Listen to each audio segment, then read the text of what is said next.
Assembly budget సమావేశాల ప్రారంభోత్సవంలో ఉభయ సభల సంయుక్త సమావేశంలో గవర్నర్ తమిళిసై చేసిన ప్రసంగం చర్చనీయాంశంగా మారింది.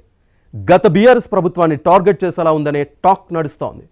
అధికారం ఉన్నదని హద్దు పద్దు లేకుండా వ్యవహరించారని విమర్శించడం ద్వారా కాంగ్రెస్ సర్కార్ వ్యూహాన్ని బయటపెట్టారని భావిస్తున్నారు. గత పాలకులకు చురకలంటించడం హాట్ టాపిక్గా మారింది.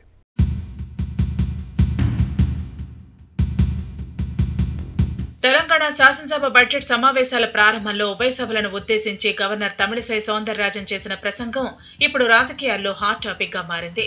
గత బీఆర్ఎస్ ప్రభుత్వ విధానాలను ఎండగట్టేలా ప్రసంగం ఉందనే చర్చ సాగుతోంది. కాంగ్రెస్ సర్కార్ విధానాలను ప్రతిబింబించారు.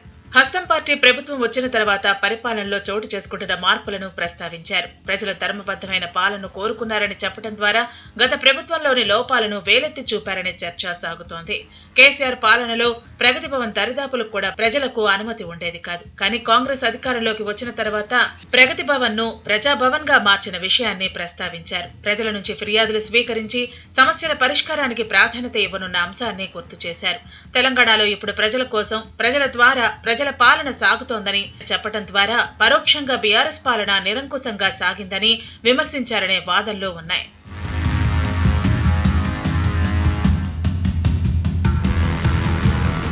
నిజమైన ప్రజాస్వామ్య నిబద్ధతతో ప్రజలకు సేవకులుగా ఉంటామని ముఖ్యమంత్రి రేవంత్ రెడ్డి చెప్పడాన్ని గవర్నర్ ప్రస్తావించారు. ప్రజావాణి కార్యక్రమం ద్వారా సమస్యలు చెప్పుకునేందుకు ప్రజలకు సరైన వేదిక లభించిందని చెప్పారు. ఎన్నికల్లో కాంగ్రెస్ ఇచ్చిన అభయహస్తం హామీల అమలుకు సర్కార్ శ్రీకారం చుట్టడం ద్వారా ప్రజల ఆంక్షలు నెరవేరుతున్నాయనే విషయాన్ని గుర్తు చేశారు.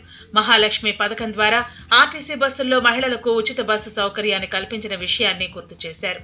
ఇప్పటికే 15 కోట్ల మంది ఈ పథకాన్ని ఉపయోగించుకున్నారని చెప్పడం ద్వారా మహిళా ప్రయాణికులకు మేలు జరుగుతుందనే విషయాన్ని ప్రస్తావించారు. త్వరలోనే మరో 2 గ్యారంటీలు అమల్లోకి వస్తాయని, 500 రూపాయలకే గ్యాస్ సిలిండర్, అర్హులకు 200 యూనిట్ల వరకు ఉచిత విద్యుత్ పథకాలను ప్రారంభిస్తామని చెప్పారు. కొత్తగా ఏర్పాటు చేసిన టీఎస్పీఎస్సీ ద్వారా 2 లక్షల ఖాళీలను భర్తీకి చర్యలు చేపడుతున్నామని హామీ ఇవ్వటం నిరుద్యోగులకు భరోసా ఇచ్చినట్టు అయింది. ఎంఎస్ఎంఈలు, పరిశ్రమలు, సేవా రంగాలకు నూతన విధానం, సమగ్ర ఇంధన, పర్యాటక పాలసీల రూపకల్పన, జనావాసాలకు దూరంగా 10 నుంచి 12 ఫార్మా విలేజ్ క్లస్టర్లు ఏర్పాటు వంటి అంశాలను ప్రస్తావించి కాంగ్రెస్ సర్కారు ఉపాధికి ఊతమిస్తుందన్న విషయాన్ని గుర్తు చేశారు. ముఖ్యమంత్రి రేవంత్ పాలనలో తెలంగాణలో నవశకం ప్రారంభమైందనే విధంగా గవర్నర్ ప్రసంగం సాగింది.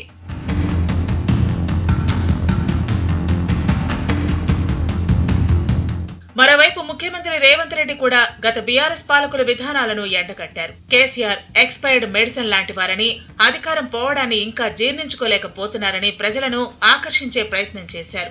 ఉభయ సభలను ఉద్దేశించి గవర్నర్ చేసిన ప్రసంగానికి, శాసనసభ బీఎస్సీ సమావేశానికి కేసీఆర్ హాజరు కాకపోవడాన్ని తప్పుపట్టారు. ప్రతిపక్ష నేత పాత్రను బాధ్యతగా నిర్వర్తించాలంటే సభకు హాజరు కావాలని కోరారు. ప్రజలు కూడా కేసీఆర్ బీఆర్ఎస్ గురించి పట్టించుకోవటం, ఆలోచించడం మానేశారన్నారు. కాళేశ్వరం నిర్మాణంలో అవినీతిని వెలికి తీసేందుకు నిబంధనల ప్రకారమే ప్రభుత్వం పనిచేస్తుందని స్పష్టం చేశారు. ప్రాజెక్టుపై విచారణకు సిట్టింగ్ జడ్జిని ఇవ్వలేమని, రిటైర్డ్ జడ్జితో విచారణ జరిపించుకోవాలని హైకోర్టు సూచించిన విషయాన్ని గుర్తు చేశారు.